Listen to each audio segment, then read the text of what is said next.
So because there's no other way to express this message, I'm going to go ahead and give a disclaimer and say that you have children in the room, to go ahead and turn this down. If you're an intellectually immature person, you're probably going to want to cut this video off altogether, because you're not going to be willing to receive this message, even though you're probably the ones that need to hear it the most. Having that being said, I try to follow three things within my life. I try to be fair, firm, and consistent in all aspects. Anybody that knows me personally, please feel free to speak honestly and intelligently if I'm being dishonest or disingenuous in that statement. Also, admittedly, I'm an empathetic person. It's a blessing and a curse. The blessing is the depth of love and care and passion that it gives me, right? The curse of it, it opens me up to feel things for people that really genuinely don't deserve it. All empaths, not just me, but I'll use me as an example, right? It opens you up to feel things for people who have intentionally caused you pain, people that don't even deserve that, people who have gone out of their way in order to cause that type of pain. It gets you to feel bad even for assholes. That is the downside of being an empath. You feel bad that they feel that such spitefulness and vindictiveness is even necessary, correct? It doesn't even matter though, because somebody like me, I have never and will never be the type of person that issues ultimatums, because the cloth that I'm cut from, you either sitting at the table with me and you eating with me or not. If ever it comes to a point where you feel like you have to choose between one person or another, between one thing or another, particularly myself or another, there's no choice to be had there.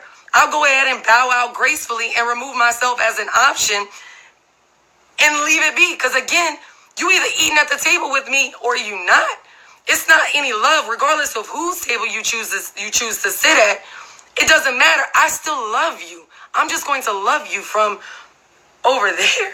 And I don't feel guilty. I don't feel like there's anything wrong with that, because that's just the cloth that I'm cut from. And it's a cloth that they seemingly don't make no more. And is obviously made of fibers and composition that no longer also is in production. But it has nothing to do with me. But loyalty is so rare and so scarce these days that it's not within my vocabulary to use it just as inspirational quotes, as tattoos, as other people do. It's a lifestyle. It's a choice, day in and day out. And if you really truly own it, it's so deep within your integrity and within your personality that it doesn't afford you the luxury of picking and choosing whenever it is that you really want to own it. I can give you examples, like some examples. I have people that have done me wrong, and I know things about them and secrets about them that will never cross my lips, that I have never fixed my fingers to type or write on, and I've never even seriously considered doing so. Then I have people who have literally tried to destroy my integrity or try to attack my dignity and character by telling lies about me, knowing damn good and well that I could destroy their entire existence and their status and destroy things that they work hard for in order to get where they are, by simply telling the truth about them, and I still don't do it. Why? Because that speaks to my integrity. Because that speaks to my loyalty. Because I don't pick and choose. It's a principle. You don't get to pick and choose when it is that you have it. A person like me places such a high value on my loyalty and the residue that it leaves and the feeling that it leaves on your skin, that in reciprocation of my loyalty, I expect it back. And if I'm going to give it to you, then your loyalty to me, my loyalty to you in return, is a fucking privilege. It's not an option. I'm sorry to say it that way, but that's just the way that it is. And in 2019, the biggest lesson that I've learned, honest to God, is that those things are so rare and it's so expensive. And because of its scarcity, it's so expensive that you can't be so dumb and egotistical to believe that you're going to get those things from people who are composed of completely and utter fake synthetic moral fiber. I say it again, you can't expect something so expensive to come from people who are made of cheap and synthetic moral fiber. But I found myself in recent times, honestly, not just recently, but in recent just relationships and friendships and whatnot, collecting the red flags, the fake fabrics and red flags, stitching it and holding it together with my own loyalty. With my loyalty, and then creating some kind of quilt of denial and wrapping myself inside of it, believing all the while that these people are cut from the same cloth as me whenever they've proven to me time and time again, against my own advice, my own knowledge, against versus what I feel and what I know, that they're cut from that same cloth when I know that they're not. And the imbalance and me ignoring the signs, ignoring the red flags and collecting them has only led to my own detriment. It's only led to my own hurt and pain and feeling betrayed and whatnot. I also have to own, though, too. I have to own my mistakes. I have to be honest with myself and be woman enough to own my own faults. The things that I've done that made them feel this way. Whether I did it or not, did it intentionally.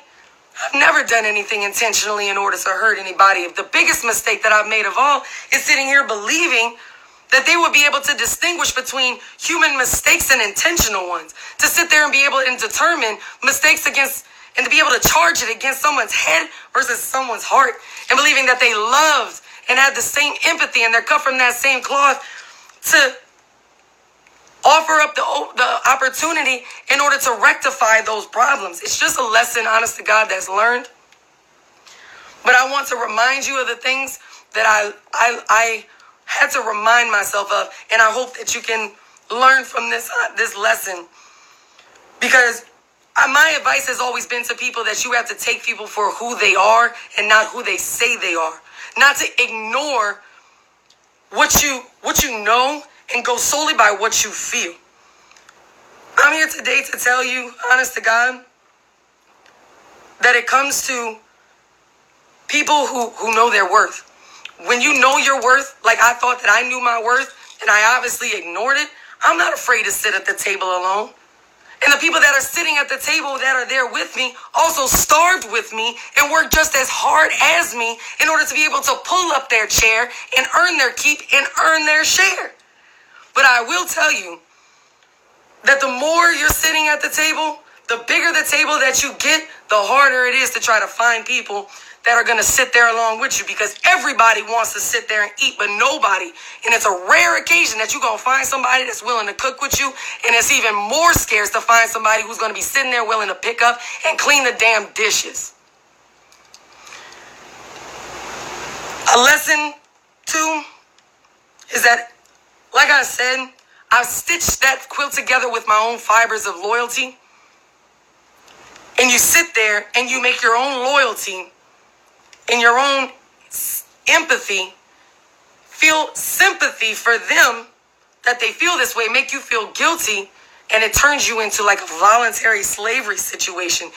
But the truth of it is, if they're not made of the same fabric, of the same tablecloth as you, whether that's somebody that's in the middle or as somebody that's done you wrong, all you have to do is simply revoke the invitation to your occasion. They can find another table to sit at. They just can't sit at the table with you. And you don't need to be made to feel guilty for that. So for the people that sit there and are feeling like I have to pick and choose, let me remind you something of this type of stuff. You can't be sitting there eating with people that eat with people that you can no longer eat with, because people that eat together also speak together. And guess who the fuck is the topic? Yeah, you guessed it. That's going to be you. And guess who's going to take that information in order to make sure that you and the people that are sitting at your table that you've worked hard with and starved with in order to get where you got to sit at the table that you had, guess who's going to try to take that information in order to try to destroy that? It's going to be them. So for people who sit there and be like, oh, I don't know what to do, I don't know, I feel like I have to make a choice, please inform them that you've considered people's ingredients before you decided to feed them to your soul, and inform them that there no longer is a choice because you've removed yourself as an option. And them, all of them are no longer your problem because you're worth that. Understand? Teach your life.